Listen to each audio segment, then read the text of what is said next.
साबुदाणा आणि बटाटा वापरून बनवलेले उपवासाचे पापड।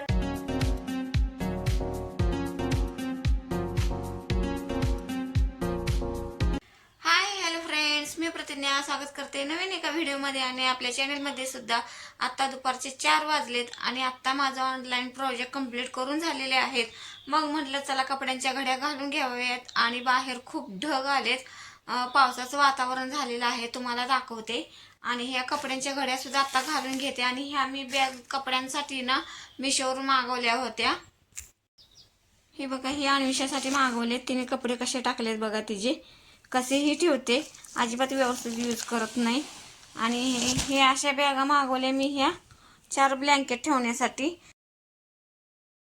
ह्या 3 बॅगा आहेत इथं, ह्यामध्ये सुद्धा ब्लँकेटच आहेत। आणि इथं मी ही ब्लँकेट काढली होती धुण्यासाठी, पाडव्याच्या आधी धुवायची होती मला ब्लँकेट, पण काही झाली नाहीत। आता बघू, यात्रा आहे त्यापूर्वी मला ही सगळी ब्लँकेट धुवून घ्यायची आहेत। आणि तुम्हाला बाहेरचं वातावरण दाखवते, बाहेर खूप ढग आलेले आहेत, आज दुसरा दिवस आहे ढग येण्याचा आणि पावसाचं वातावरण झालेलं आहे, पण अजून पाऊस काही येईल असं वाटत नाही, पण सगळीकडे शांतता आहे। आणि शनिवारी रविवारी हे मी पापड बनवले होते, बटाटा आणि साबुदाण्याचे पापड आहेत हे।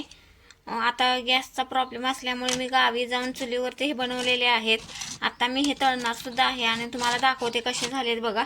आता हे माझे सगळे सुकलेले पापड आहेत आणि मी आता हे डब्यामध्ये भरून ठेवते। हे का बघा, मटकीचे सांडगे करायचे आहेत, मी फक्त त्यासाठी मटकीची डाळ दळून आणले, ते सुद्धा तुमच्या बरोबर शेअर करते। आणि हे पापड तळल्यानंतर कसे दिसतात, म्हणजे कसे झालेत ते तुम्हाला दाखवते, चला मग। आता मी इथं कढई तापण्यासाठी ठेवलेली आहे, यामध्ये थोडंसं तेल घालून घेते आणि तेल तापले की पापड्या तळायला घेते।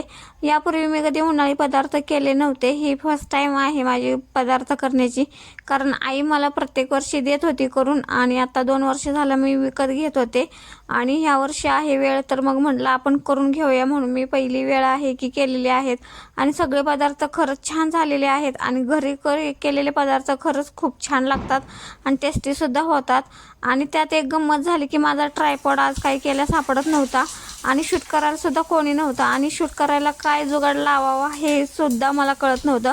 आणि मग मी एका हातामध्ये असा मोबाईल घेतलेला आहे आणि तसं शूट केलेलं आहे, बघू शकताय। आणि तसेच व्हिडिओ सगळे शूट झालेले आहेत माझे। आणि इथं पापड सुद्धा तळून झालेले आहेत सगळे।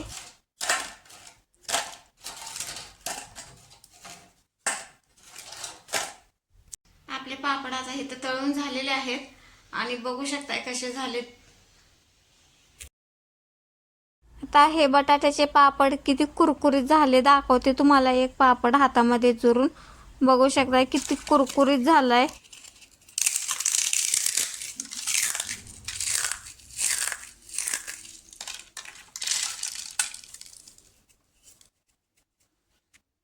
खूप छान होतात आणि टेस्टी सुद्धा लागतात, एकदा तुम्ही ट्राय करून बघा आणि कसे वाटतात ते सांगा मला एकदा कमेंटमध्ये। आणि हा व्हिडिओ मी इथंच एंड करते, पुन्हा भेटू नेक्स्ट व्हिडिओमध्ये।